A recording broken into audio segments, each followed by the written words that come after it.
बिहार के पूर्व उप मुख्यमंत्री तेजस्वी यादव ने जन विश्वास रैली की सफलता को लेकर बिहार के लोगों का धन्यवाद दिया है।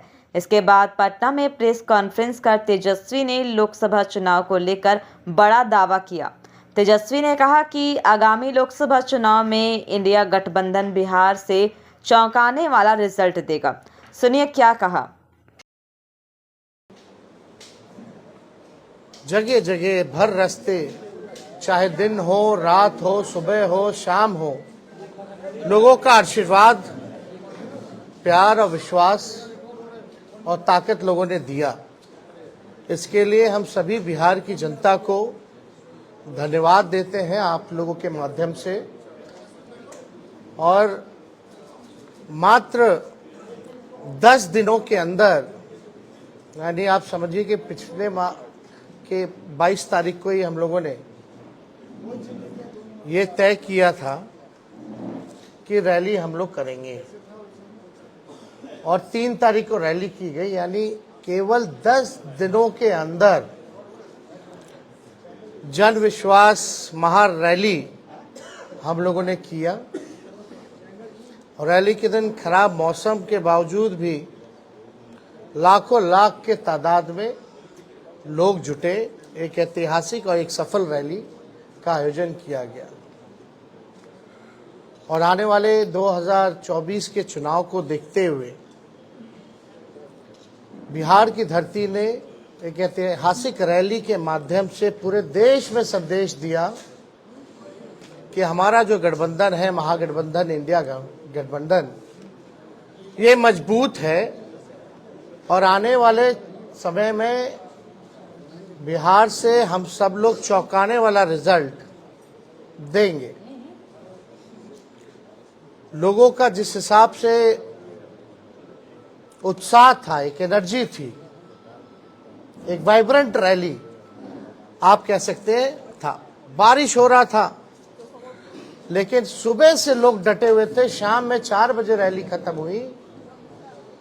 कोई जो है मैदान से हिला नहीं। जितना मैदान में लोग थे उससे ज्यादा सड़क पे लोग थे। तो एक ऐतिहासिक रैली हुआ। उन तमाम जनता को हम धन्यवाद देते हैं, सभी महागठबंधन के पार्टियों को, उनके नेताओं को, कार्यकर्ताओं को भी हम धन्यवाद देना चाहते हैं इस सफलता के लिए। और आने वाला जो चुनाव होगा, साफ तौर पे जो हम लोगों ने लकीर खींची है, हम लोगों ने जिस हिसाब से 5 लाख नौकरियां, बहालियां निकाली हैं, नियुक्ति पत्र लाखों में बांटने का काम किया मात्र 17 महीनों में, आरक्षण की सीमा बढ़ाई गई, नियोजित शिक्षकों को राजकीय कर्मी का दर्जा देने का निर्णय हम लोगों ने कैबिनेट से लिया। स्वयं सहायता समूह, चाहे जीविका दीदी हो, आंगनबाड़ी महिला हो, तालमी मरकज हो, विकास मित्र हो, टोला सेवक हो, आशा दीदी हो, ममता दी हो, सभी लोगों के मानदेय को बढ़ाने का निर्णय इन 17 महीनों में हम लोगों ने किया। इसके साथ साथ स्पोर्ट्स पॉलिसी के साथ साथ, आईटी पॉलिसी के साथ साथ टूरिज्म पॉलिसी भी इस 17 महीने में हम लोगों ने लाया। जो खिलाड़ी स्पोर्ट्स पॉलिसी के तहत हम लोगों का था कि भाई जो खिलाड़ी मेडल लाएंगे, बिहार का, देश का नाम रोशन करेंगे, उनको भी हम लोगों ने नौकरियां दी। और हाईएस्ट लेवल है उस नियमावली में डीएसपी के लेवल तक का नौकरी जो है लोगों को मिलेगा, जैसा वो मेडल लाएंगे। तो खेल के साथ साथ जो पढ़ने वाले लोग हैं, हम लोगों ने नौकरियां देने का काम किया। हम लोगों ने 17 महीने में लोगों के हाथ में कलम दिया। और वहीं बीजेपी के लोग केवल नफरत बांटने का काम कर रहे हैं, तलवार बांटने का काम कर रहे हैं। अभी भी बड़ा सवाल उठता है कि भाई कैबिनेट का विस्तार क्यों नहीं हो रहा, आखिर क्या वजह है। इतने महीने 1.5 महीना होने जा रहा है और अब तक जो है विस्तार नहीं हुआ, ना ही कोई होने की कोई सूचना किसी को है। तो आखिर मामला क्या है, खैर ये सरकार में बैठे लोग जवाब देंगे, इस पे ज़्यादा हमको टिप्पणी नहीं करना है। लेकिन सवाल उठता है कि ये सरकार बनी है केवल हम लोगों को गाली देने के लिए। कोई भी एक निर्णय जो है ये सरकार ले नहीं पा रही। जिस हिसाब से हम लोगों ने 17 महीने में निर्णय लिया, ऐतिहासिक निर्णय लिया, जाति आधारित गणना कराया, आरक्षण के सीमाएं जिस हिसाब से बढ़ाई, नौकरियों की बात करते थे, देर रात बजे जाकर के अस्पताल में हम लोग छापा मारते थे, तो कहीं भी जो मौजूदा सरकार में लोग जो बैठे हैं उनका इंटरेस्ट जो है केवल लालू जी और उनके परिवार को गाली देने में ही है। 1-1.5 महीना से कोई काम नहीं हो रहा, और जो बजट भी आया वो बजट में हम ही मंत्री लोगों का साइन था। जो केवल भाजपा के वित्त मंत्री जो हैं वो पढ़े हैं, वो हम ही लोगों का काम का गुणगान जो है वो लोग कर रहे थे। ये बजट में देखे तो कैबिनेट में सबसे ज्यादा मंत्री राष्ट्रीय जनता दल के कोटे के थे, कांग्रेस के थे, तो हम ही मंत्रियों का साइन जो हम ही लोगों ने भेजा। खैर ये बातें अलग हैं, लेकिन हम लोग पूरी मजबूती के साथ आने वाले चुनाव में हम लोग लड़ेंगे और बिहार से हम लोग चौंकाने वाला रिजल्ट हम लोग देंगे। तो इसीलिए आप सब लोगों को हम आज बुलाएं ताकि आपके माध्यम से हम लोग बिहार की जनता को धन्यवाद दें। चाहे कोई वर्ग के हो, कोई जाति के हो, कोई धर्म के हो, सभी लोगों का पार्टिसिपेशन इस रैली में रहा। तो इसलिए आप सब लोगों को भी यहाँ धन्यवाद देते हैं। और कोई सवाल होगा तो आप लोग बेशक पूछ सकते हैं। एक सवाल है, आप कहते हैं कि आप कलम बांटने का काम करते हैं और भाजपा वाले तलवार बांटने का काम करते हैं, लेकिन इंडिया ब्लॉक के एक नेता हैं ए राजा, उन्होंने कहा है कि भारत एक देश नहीं है और अगर ये एक देश है तो एक भाषा और एक परंपरा ये होनी चाहिए। और उन्होंने आगे बढ़ने के बाद ये भी कहा कि रामायण में वो भरोसा नहीं रखते हैं और राम सही नहीं है। ये उनका व्यक्तिगत बयान है, ये हम लोगों का नहीं।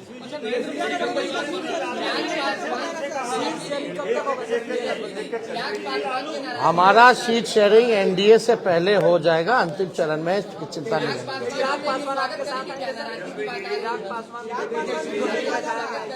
इस पे हमको क्या कहना, हमको तो कहीं जाना है नहीं, हम तो जहाँ हैं वही हैं। जिनको आना होगा वो ना बताएंगे, वो तब की बात है, तब की बात। भूषण शरण सिंह ने कहा है कि मैं मोदी का परिवार हूँ। भूषण शरण सिंह जितने महिलाओं का शोषण का आरोप है, उन्होंने भी कहा कि मैं भी मोदी का परिवार हूँ। अब देखिए, अब इस पे ज्यादा कुछ तो हम नहीं कहेंगे, लेकिन हम इतना जरूर कहेंगे 80 करोड़ गरीबी से करते हैं हाहाकार, 100 करोड़ बेरोजगार, 120 करोड़ महंगाई से लाचार, दुखी सब परिवार फिर भी कहते हैं उनका परिवार।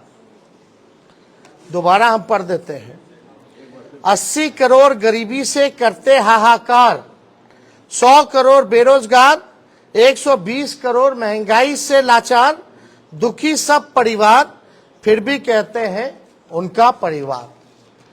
मतलब मुद्दे की बात होनी चाहिए। पिछले बार चौकीदार हो गए थे, अब जो है परिवार हो गए हैं।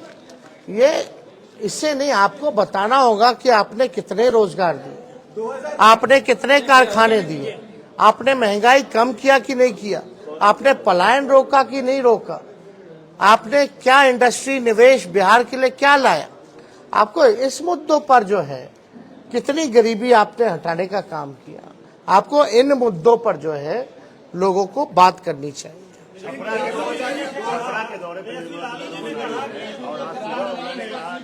लालू जी ने जो बयान दिया था परिवार को लेकर के, मोदी पर जो सवाल खड़ा किया था, ये ओछा बयान है, इस तरह के बयान उनको नहीं देने चाहिए। इस पर तो सारा बात आ ही गया है, इसमें क्या कहना। निर्मला सीतारमण छपरा कुछ इससे कोई फर्क नहीं पड़ता हूँ क्या कहते हैं। जनविश्वास रैली के मंच पे रोहिणी आचार्य भी दिखी। क्या आने वाले लोकसभा चुनाव में उनको भी टिकट मिलेगा? सब बात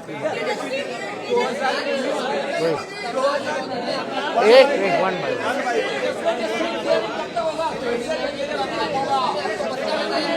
एक कोई समझ में नहीं आ रहा कौन क्या बोल रहा।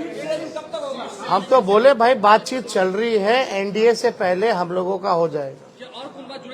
लेकिन आप देखिएगा जो लिस्ट भाजपा का निकला, बिहार का तो किसी का नहीं निकला। तेजस्वी जी कल सुप्रीम कोर्ट कहाँ बीजेपी में बिहार में एक को टिकट बांटा, जरा नामों बताइएगा। सुप्रीम कोर्ट ने एक फैसला दिया है। अभी उन्होंने एक बयान दिया जिसमें आपको कहा है बच्चे हैं तेजस्वी यादव। अब इसमें क्या कहें, मेरी खुद की बेटी है, हम पिता भी तो हैं। अब इस पे क्या बोलना। 2019 में चौकीदार चोर है के बाद एक कैंपेन शुरू हुआ, मैं भी चौकीदार। अब लालू जी के भाषण के बाद परिवारवाद पे फिर से एक कैंपेन शुरू हो गया, मैं मोदी का परिवार। क्या लगता है कि फिर से 2019 रिपीट होने वाला? चलिए, अब आप लोग मानते तो हैं लालू जी के बात का असर पड़ता है, बट वो अब हर जगह तेलंगाना आप वो कहें, वो उनका कहना है, लेकिन क्या हालात है इस देश के, जो वो कह रहे हैं उनका परिवार, क्या किसान के लोग लाठी से पिटा रहे हैं, क्या वो उनका परिवार नहीं है? अपने परिवार के साथ कोई इस तरह का काम करता है क्या? पिटवाने का, मिलने का समय नहीं है किसानों से। क्यों नहीं मिल रहे भाई? क्या किसान खाली कहने के लिए परिवार है? कथनी अकड़नी में तो अंतर है। जनसभा में लाखों की भीड़ हुई, लेकिन भाजपा कह रही है भीड़ से कुछ नहीं होगा, वोट चाहिए चुनाव के लिए। वोट आप लोगों के पास नहीं है, ये बात काहेला हम लोग सबसे बड़ा पार्टी बन के आए, प्री पोल में सबसे बड़ा अलायंस बन करके आए। वो तो बेमानी नहीं होता, चंडीगढ़ जैसे तो सरकार बना लिए थे हम लोग तो 20 में।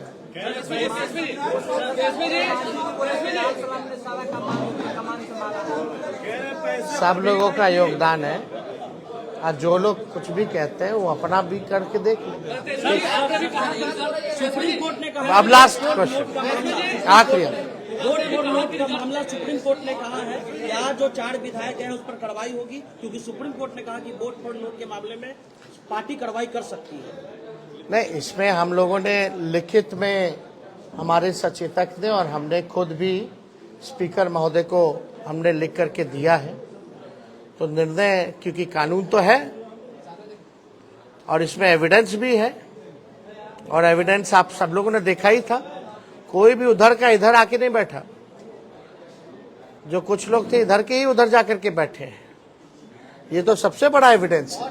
और परंपरा के हिसाब से वोटिंग के टाइम में जिसको जहां सीट अलॉट होता है उसको वहीं बैठना पड़ता है। तो इतना बड़ा सबूत है, तो हम तो लिख करके दिए हैं, कार्रवाई तो होनी चाहिए। अब अगर कुछ निर्णय नहीं ले पाते हैं स्पीकर महोदय, तो हमारे पास रास्ता खुला हुआ है। अब खुद कह दिया तो स्पेसिफिकली हम लोग जाकर के फिर लाएंगे। अब तो कम से कम स्पीकर साहब को निर्णय ले लेना चाहिए ना। उसको लेकर भाजपा कह रही है कि पैसे पर बुलाया गया है, जो भी भाजपा कह रही है। ठीक है, उनकी मर्जी। एक बार फिर सब जितना लाखों लोग आए ना, सबके यहाँ ईडी सीबीआई भेज दे, बता देगा लोग। जरा तो 10 लाख से ऊपर जो लोग आए हैं, जरा सबसे पूछताछ कर ले।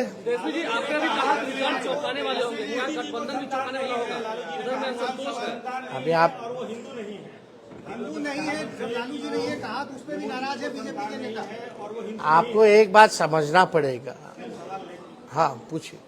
जैसे लालू जी ने बयान दिया, हिंदू नहीं है, उनको संतान नहीं। एक बीजेपी में कैंपेन शुरू हुआ कि मैं मोदी परिवार, फिर हिंदू है कि नहीं, उसको लेकर के उन्होंने कुछ वीडियो जारी किया, कहाँ कहाँ उन्होंने पूजा और राम मंदिर। क्या लगता है 2024 में जो ये एजेंडा सेट हुआ, उसमें लालू ने ही मदद किया? ये हिंदू, राम मंदिर और परिवार, कोई ये आपकी सोच है। मुद्दा साफ यहाँ खड़ा है, गरीबी, बेरोजगारी। ये क्या है? लालू जी ने एक बात नहीं की, बहुत बातें की। लेकिन एक बात तो सही है कि अभी तक सही से जवाब कहाँ कोई दे पा रहा है। इस पे हम ज्यादा टिप्पा टिप्पणी नहीं करना चाहते हैं। हम लोग भी सब परंपरा को मानने वाले लोग हैं, हम लोग भी हिंदू हैं, हम लोग भी पूजा पाठ करते हैं, हमारे घर में भी मंदिर है, सुबह शाम वहाँ आरती होती है। तो इस तरह कोई बात धार्मिक को लेकर के एजेंडा नहीं हो सकता। लेकिन हाँ, अगर हमारे भी घर में कोई किसी की मृत्यु होती है तो हम लोग बाल मुड़वाते हैं, हम लोग दाढ़ी छिलवाते हैं,